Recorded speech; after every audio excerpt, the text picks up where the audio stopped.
All right, Redeemer, so glad that you're joining us on this journey that we've decided to call All In. And I need to define the term a little bit. So, admittedly, it's a poker term. And we play it for fun in the Thompson house. We'll get out poker chips to keep score.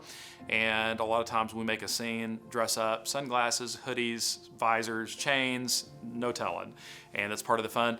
And eventually, at some point, what you do is you put all the chips to the middle. Where everything you got, it goes to the middle, and that means you're all in.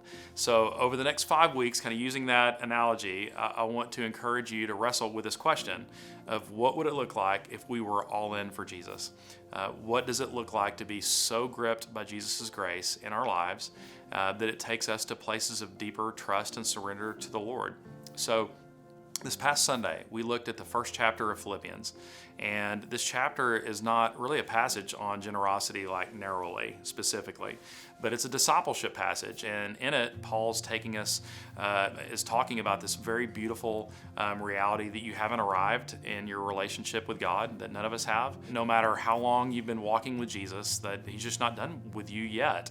And yet, generosity is an area, even though while that's true, many of us may feel finished on it, that I think it's tempted where because of our giving it being quantifiable, that there's a number attached to it, we can tend to look at the amounts and measure ourselves either in pride because we've reached a specific amount in our giving, or we can look at our life circumstances and where we may feel limited in terms of our financial resources, and we could discount ourselves.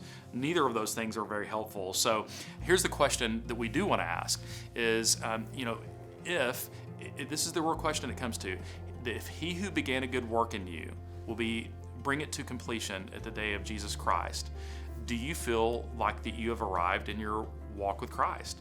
Or do you feel like that you have more room to grow? And my hope is that over the next 2 years, every single one of us will take a step towards Jesus when it comes to our generosity, because we do have room to grow.